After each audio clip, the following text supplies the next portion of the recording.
नमस्कार। आप सभी का स्वागत है। जब हम रामायण पढ़ते हैं तो हम ज़रूर सोचते हैं कि आज के समय में रामायण का क्या औचित्य है, क्या प्रासंगिकता है और हमारे जीवन में इसका एक उपयोगिता हो सकती है। परंतु आज हम देखते हैं कि हमारा समाज कितना अधिक बदल चुका है। हमारी बेटियों से बेटों से कंधे मिलाकर चल रही हैं, बिल्कुल स्वावलंबी हैं, अपना निर्णय स्वयं ले रही हैं।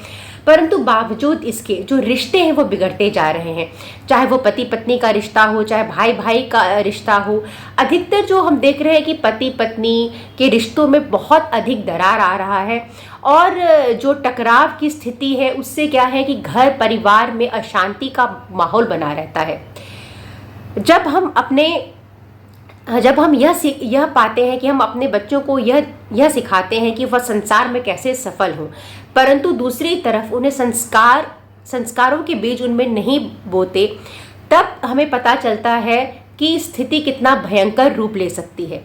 यह अब बहुत ज़रूरी है कि हम अपने बच्चों को यह बताएं कि और यह सिखाएं कि संसार में उन्हें कैसे सफल होना है, परंतु उतना ही या उससे कहीं अधिक आवश्यक यह भी है कि हम उन्हें अच्छे संस्कारों के बीज दें, ताकि जब परिस्थिति कुछ विपरीत आ जाए तो वह परिस्थिति से डरे नहीं, परिस्थिति के सामने झुके नहीं और अपने संस्कारों से एक श्रेष्ठतम उदाहरण प्रस्तुत करें, जैसे कि सीता माँ ने यहाँ रावण के सामने किया। अब रावण सीता माँ से बार बार कह रहा है कि कोई मृत्यु उसे मार नहीं सकता। देवराज जो इंद्र भी है वह भी उसे डरते हैं, बार बार ऐसा कह रहा है। तो सीता कितना सुंदर जवाब देती हैं।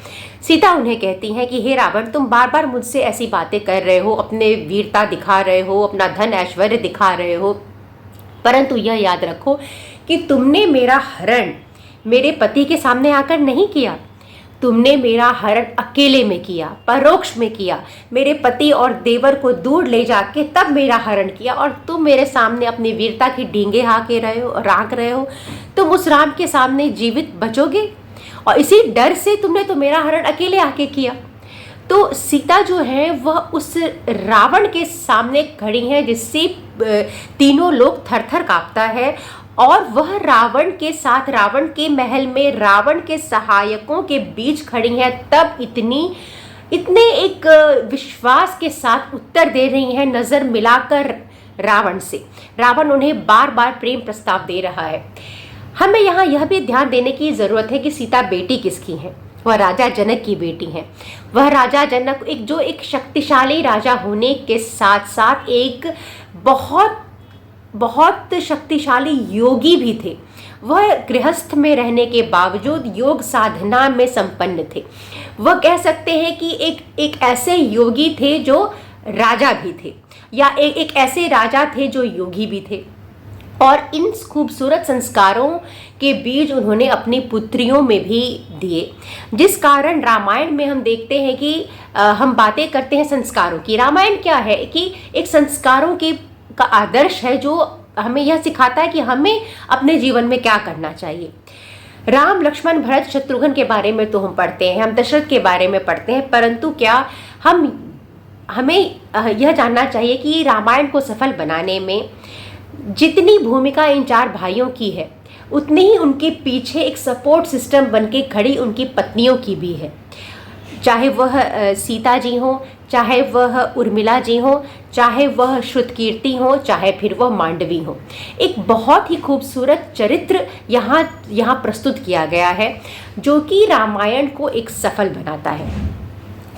उसके बाद हम देखते हैं कि सीता जो है, रावण उनसे बार बार यह कह रहा है सीता से कि तुम मेरे प्रेम प्रस्ताव को स्वीकार नहीं करोगी। तो वो डराने का प्रयत्न करता है कि मैं तुम्हारे शरीर को नुकसान पहुंचाऊंगा, तुम्हें मैं कुछ भी कर सकता हूं।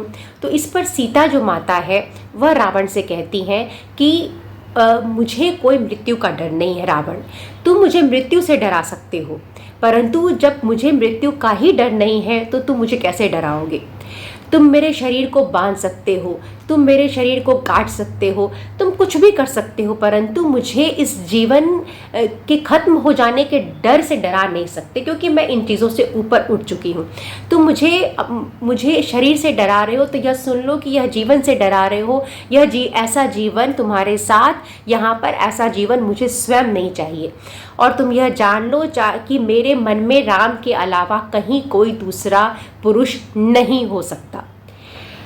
अब रावण को समझ में नहीं आता है कि क्या करे। सीता तो मान ही नहीं रही है।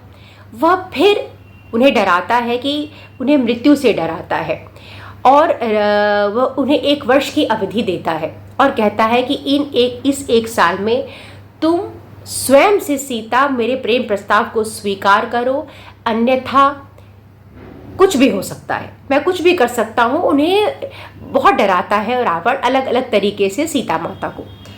और वह राक्षसियों से कहता है कि इन्हें अशोक वाटिका में ले जाओ और इन्हें समझाने का प्रयत्न करो कि वह मेरे प्रेम प्रस्ताव को स्वीकार करें।